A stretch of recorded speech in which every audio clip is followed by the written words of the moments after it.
I am Ferdinand Marcos, and I am the President of the Republic of the Philippines. I stand today on behalf of 110 million Filipinos.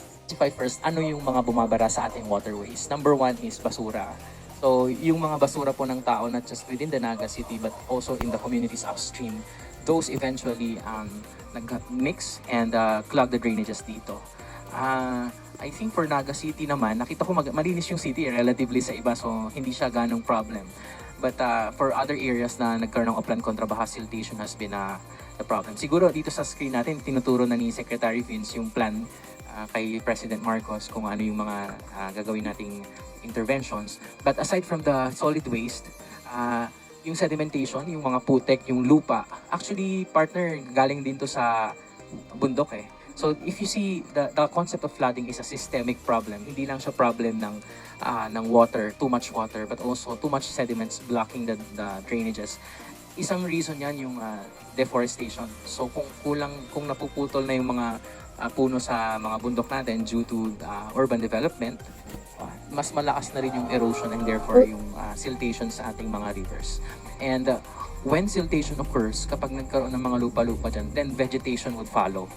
So, tutubo na rin dyan yung mga damo, mga maliliit na halaman. Eventually, parang domino effect siya eh, that would add up to the blocking of waterways. And of course, yung pinaka man-made dito, yung talagang nagtatayo na yung mga tao. Kasi nga din nag-dry up na or may lupa na doon. Nagtayo na rin sila ng mga bahay nila doon and sometimes sila yung mga napag-iwanan, yung sector ng lipunan na napag-iwanan. They would tend to occupy these areas na hindi dapat. So over time, since the construction of these waterways, yun yung mga napabayaan natin na upland kontrabaha tends to address ngayon sa 21st century. Ngayon nga sir, kasi dito sa pagbaha sa Naga City, naging widespread nga po yung epekto nito. Paano po ba na-determine ng DPWH na ito yung mga areas, ito yung mga riverways na kailangan i-rehabilitate? I mean, gumamit po ba tayo ng mga LiDAR, yung mga ganong geomapping po? Yeah, in terms of planning, the conventional approach would be to base it on hydrological maps, no consultation with the academy, yung experts natin, sila Dr. Tabios Lagmay, Yusek CB David ng DENR. So that was the conventional approach through planning and using software, advanced software and even AI, artificial intelligence and simulation. But for the Bicol River Basin project for Upland Kontrabaha, we are actually proud to say that in addition to that existing conventional approach, we have gathered the different municipal disaster risk reduction and management office through the help of the provincial government. So we had them attend a particular workshop. And altogether, we have identified the strategic sites for deployment. Sinasabi ko strategic partner kasi limited din naman yung resources natin to be deployed all throughout the entire of the region. So aside from the scientific scientific aspect and software, we have actually recognized the value of inputs of actual human experience. If you notice yung participants ng workshops na yon, hindi lang sila usually yung mga engineerings. We have invited the disaster risk reduction management officers kasi yan yung mga nakakaalam saan talaga yung lugar na binabaha. And even by plain common sense, without in-depth scientific study, ma-identify natin alin yung makakatulong mabawasan yung baha by just simply cleaning or deploying small equipment para malinis. Yeah. So very intuitive nga talaga sir kasi parang whole of nation approach. Whole of nation approach, yeah. Consult with the academe, with the communities talaga, with the LGUs. Exactly, and I think in many other different government projects that we have seen, for example, Pasig River Rehabilitation Commission, Manila Bay Restoration Project, and now this Upland Kontrabaha. I think one important lesson is that we recognize yung social impact, not just the data or the monitoring results na meron tayong figures, 100%, 80%, but we also have to really consult with the community because eventually they are the ultimate giver of feedback.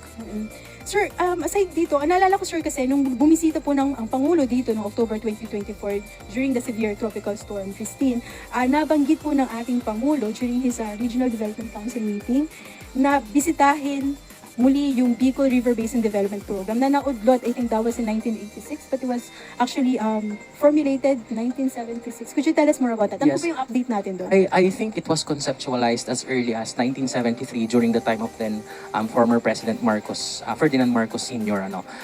The problem with that plan is that Usually po kasi sa mga engineering, ang kino-consider natin na return period is a period of 50 years. Meaning yung design ng structures mo should withstand whatever change would happen or whatever extreme event would happen in the next 50 years. Kaya lang, if that started in the 1970s, it's now 2026. Kumbaga, expired na siya.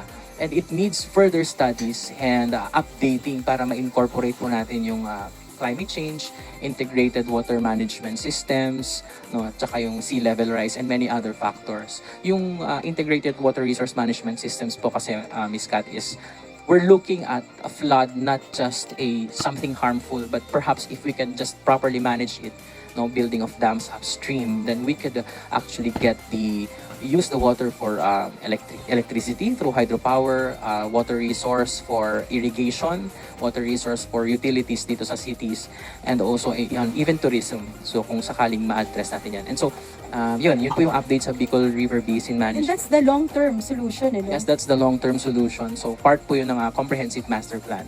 But actually yung Oplan Kontra Baha po, yung short-term interventions natin are actually part and parcel of that entire plan. No, so now we can immediately implement while waiting for enough funding and enough resources and studies para po dun sa ating long-term master plan. Well, actually, sir, itong Oplan Kontra Baha, hindi naman siya nag-start lang ngayon, di ba? I think it has been in operation since 2025, last year.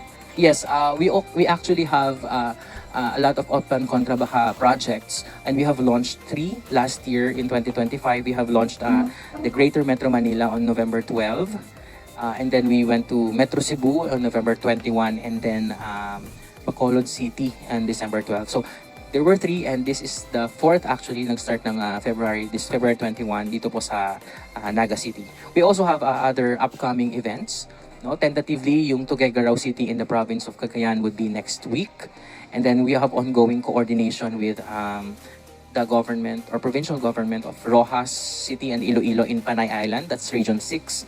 And then Buluan, the municipality of Buluan in the province of Maguindanao, that's in Bangsamoro Autonomous Region of Muslim Mindanao already, but the government is extending its Oplan Kontra Baha activities doon.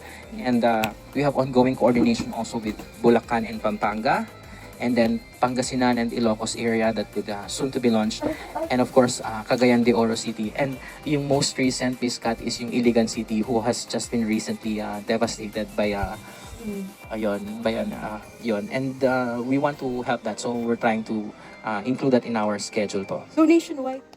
So yun mga kababayan, narinig yun, no? Kaya sabi ko, abangan nyo po yung ang Oplan Kontra Baha sa mga iba't ibang lugar. Siyempre, papangunahan po ng Pangulo yan. Dekada na po, pero walang ganyan na paglilinis, biro nyo. Si PBBM lang nakapag-isip niyan. Siyempre, yung kanyang ama before, di ba? Ay, maganda nga yung mga programa ng dating Pangulong Marcos Sr. Kaya, ganun din ang anak. Tingnan nyo yan, paglilinis kontra baha. Oo, kasi, tawag dito nai-stack. Minsan, ang mga basurahan, pag bumaha, malakas ang ulan, bumabalik sa atin di ba? Kasi tapon dito, tapon doon. Walang minsan disiplina yung iba, hindi naman lahat. So, dito mo makikita talaga yung mga ganyang klaseng idea. Kay PBBM nyo lang makikita yan. Yung Oplan Kontra Baha, Marcos administration mo lang maalala. Yung ganyang klaseng magagandang idea. At malaking tulong yan, no? See? Malinis. Even na pinangunahan na ni Madam Lena Robredo, pero siyempre tuloy-tuloy kaya binisita ng Pangulo. Sa mga sa mga buzzer dyan, sa mga anti-Marcos, for sure yan, ang iisipin nila, pumunta ang Pangulo sa Bicol para mag-usap sila ni Madam Leni for 2028 na. Sa video natin guys, hindi pa naman yun. Sabi ko nga, diba, no confirmation. Yan naman ay mga example ng mga tao, kumbaga, kunwari, para makita nila kung gaano kalakas sa taong bayan itong tandem nila. Kuno. Parang lang nila yan parang example lang nila. Kasi nga nag-announce ng pagka-presidente si Lustay sa 2028. Kaya, ayan, malakas na tandem, if ever, na kung sila. Malay natin kung hindi pa natin alam. 'Di ba? Hindi natin alam, baka may mayroong manok si Pangulong Marcos Jr. o nga kandidato na ilaban. At hindi pa naman sure kung tatakbo si Madam Lini. 'Di ba? Hindi pa natin sure, kaya abangan po natin 'yan. Sabi nga yung political analyst na si Mr. Llamas, kung si Lini at saka si PBBM, malakas na kalaban talaga yan, guys. Kasi both side are milyon-milyon ang mga followers nito. Sa Marcos loyalist ba naman nakita nyo naman siguro yung karaban, puro pula. Diba? Pula, kasi sign nila, yan ang sign ng Marcos loyalist. Pula. Diba? Ganun din ang pink, guys, in fairness sa pink. Nung rally nila, nung 2022, mga karaban nila ay malakas din sila, sa totoo lang. Yung mga Duterte, wala kukunti lang mga green, nahahalo sa pula. Yung last karaban ng Pangulo dyan sa Cavite yata yan. Grabe, puro pula. Wala ka malaking makitang green. Pag yung taong sinusuportahan mo, dapat nakakulay green ka, okay, kulay pula. Kami puro kulay pula kaya kitang-kita doon. So, ayan tingnan nyo. Wow. Di, maganda, malinis. 'Di ba? Tsaka tuloy-tuloy yung daloy ng tubig. Tsaka yung sariwang hangin, babalik sa dati kasi wala namang basurahan. 'Di ba? Kailangan din kasi ang disiplina ng tao. 'Di ba? Kailangan yung punong bayan maglagay ng yung mga sako ba, kaya yung mga malalaking drum. Ito para sa plastic, ito para sa mga yung mga tulad balat ng saging, mga supot, ganun ilagay mo sa harapan ng bahay mo, pwedeng ganun Pwede ka naman mag-provide. Alam mo naman siguro kung paano ang kalinisan. 'Di ba? Kasi kung ganyan, walang gagalaw. Kung hindi pa ang Pangulo ang nagmando, nako po. Walang uplan kontra baha. Kalinisan dapat. Isa sa mga magandang yan. Magandang idea. Ayan, interview guys. Po ito, ating This is, pakinggan magiging mensahe niya. This is these are the beginnings of the perennial na flood problem here in Naga and in the rest actually along the Bicol River. Alam naman natin, ito basin. At maraming mga construction, hindi lamang yung private sector construction, kundi ang pagpagawa nito ng mga iba't ibang yung linipat ang dinaanan ng tubig, kaya naging mas grabe. Isa pang bagay, yung nagsiltation talaga ng gusto. Kaya kung titignan niyo, napakababaw na nitong ilog na ito. And with ang sinasabi nga ni Mayor Lenny is that many of the places na dati naman ay hindi binabaha, and dyan na rin yung effect ng climate change. Kaya this is what we are trying to remedy. Malaking trabaho ito. It will take time, but marami na tayo mga intervention na pwedeng gawin, such as the pools that we are going to put up. But itawag nila yung retention fund para mabawasan natin yung pagbaba ng tubig.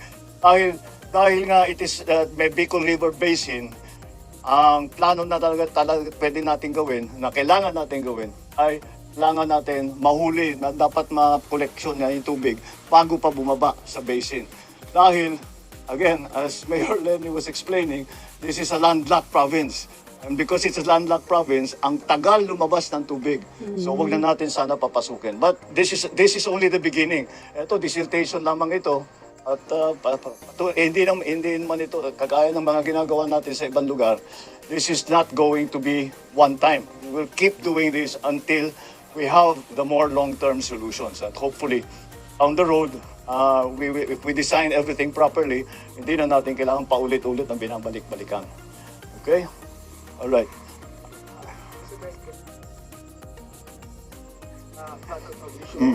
Nakikita mo, visit nyo sa Naga City. Hindi dahil sa politics. To Fortune Alliance, Naga City. Alam mo, hindi namin pinag-uusapan yun. Alam mo, I think the mayor will agree with me na serbisyo muna bago politika. The most political thing that we did today, I wore my pink socks. My pink socks in honor of Mayor Lenny.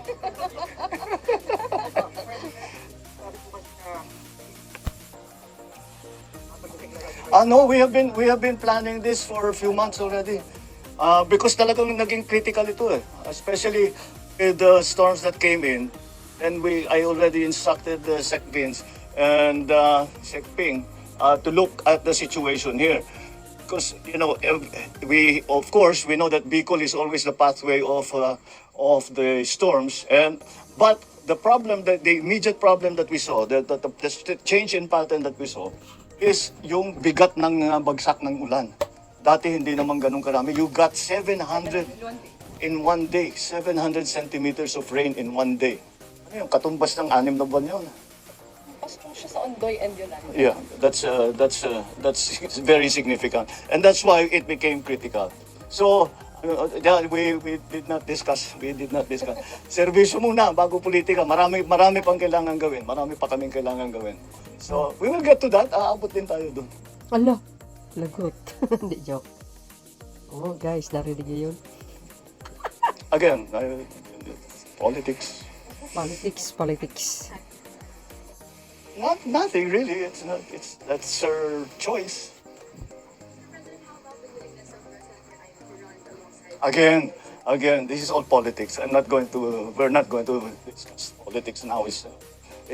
We are talking, what we are here for is to try and find solutions to this very important problem, very critical problem that we have not only here in Naga City but also in Kamsur, and for that matter, for the whole of Bicol. That's what we are concentrating on.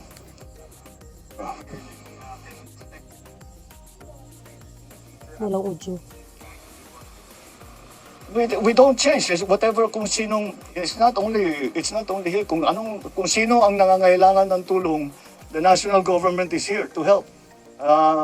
So as you know, I came from local government. Kaya I have great sympathy for the situations of local government, the different constituencies, the cities, the provinces, the towns, the municipalities. Kaya whoever comes to us for help, we will do what we can to help. There is not an increase, there is not a decrease, it's not political, it's only because it depends on the need. And that's why we are here today. All right? Sige. Well, I'm sure we will inspect it when it's further, when the project is further along. We'll bring you back here, especially Maharlika Highway, because yun ang. In fact, many of the problems were identified because of our inspection of the Maharlika Highway rehabilitation and repair. Doon marami talagang nakita. Dinapitan tayo ng national government, ng mga local, at sinabi, pagka natignan na ninyo yung Maharlika, doon na tayo, tignan naman ninyo yung bahak. That's what happened. Okay, maraming salamat. Thank you. Good morning. Good morning.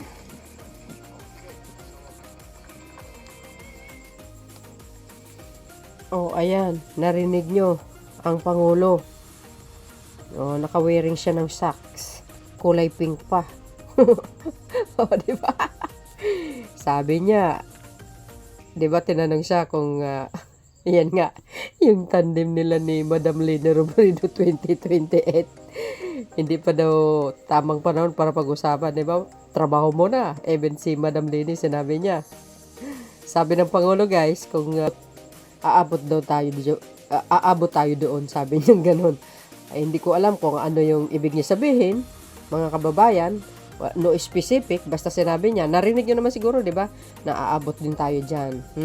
Tapos tinanong tungkol sa kapatid niya, katandem, hindi niya na sagutin yun kasi politics nga eh. Sa bagay matagal pa, masyado kasing maaga. So natanong kay Pangulo yung si Rasara na tumakbo. Sabi ng Pangulo, kung narinig nyo, very bahagya lang yung sagot niya eh. It's her choice. O, di ba? Alam nyo yan. So, maganda itong programa ng Pangulo, no? At very nakikipag-cooperate naman talaga ang LGUs dito. Abangan yung Pangulo, guys, doon sa mga lugar nyo. Pupunta siya na ang mag-inspect para paglilinis ng mga kanal nyo, mga estero. Ganyan ang totoong isang ama. 'Di ba? Pag alam niya yung mga anak niya, wala, hindi na maharap maglinis. Siya ng mismong magmamando, linisin nyo yan para maganda yung paligid nyo. Di ba? Yan ang totoong leaders. Nako.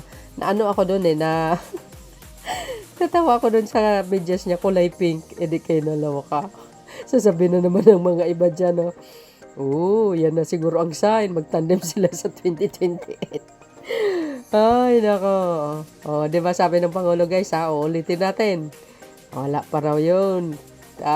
Trabaho muna. Sa bagay, iset aside muna ang politics. Tama naman po siya. Pero, sabi niya, uulitin ko. Darating din tayo doon. Agay.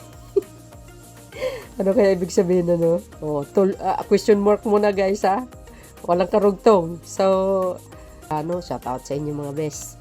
Ayan, malinis na yung stereo nyo, yung kanal. Hi everyone, hello universe, it's me again. Shout out guys.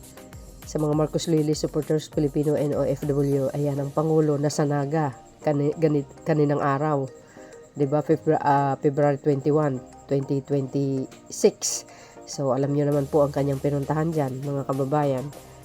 Yung uplan na kontrabaha kasama yung mga sekretary niya. You see, mga best.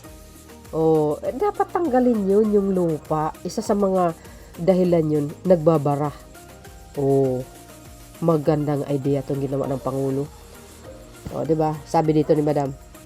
Dahil sobrang baba natin, talagang dito sa atin naiimbak. So hopefully, ang sabi niya naman, babalik ulit sila to assess. So kaya natin inaya na pumunta dito kasi kasama si Secretary Ping ng DSUD.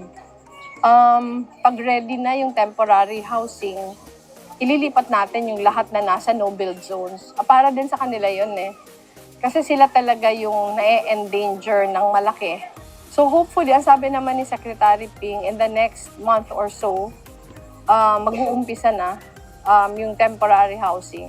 So hopefully, yung lahat, lalo dito sa barangay na to, yung lahat na nasa no-build zones, malipat na natin. Yung bagyong Christine, umabot dito yung 1 meter ang baha dito. Kaya nag-strive kami na i-elevate to na at least 1 meter para pag nagbabagyo ng malakas, hindi na kami abutin. Ganun po ba kahirap yun? Mahirap. Kung magtaas na magtaas, paano na kami? Iyan ang palagi namin nararanasan dito pag nagbabagyo. Konting ulan, baha na. Nagalak kami, puntahan niya, baka matulungan na masyado. Laking pasasalamat namin. Okay po kami kung ililipat. Mas maganda po sana. Pero bigyan po kami ng hanap buhay.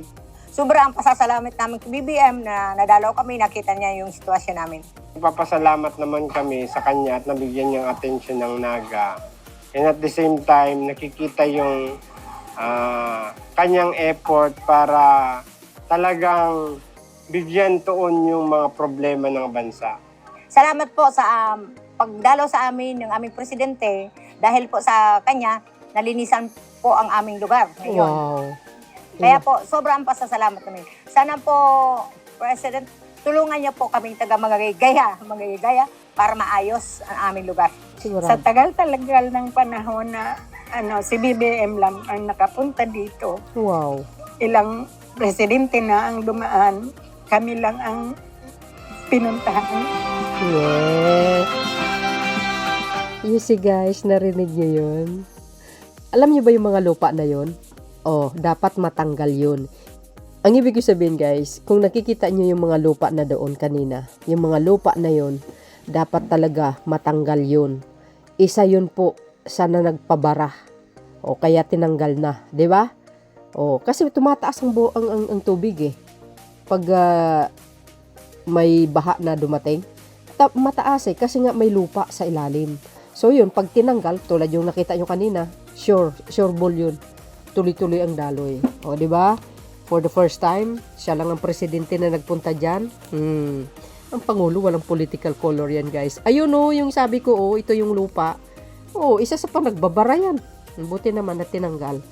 So, dahil nandyan sa Naga ang Pangulo, ayan, shout out sa mga taga-Naga, sa mga Bicolano, shout out sa inyo mga best. Ayan, malinis na yung stereo nyo, yung kanal nyo. Thank you guys for watching. See you again on my next upload. Bye and babush. God bless Philippines. Bye everyone. Follow me and likes. Bye guys!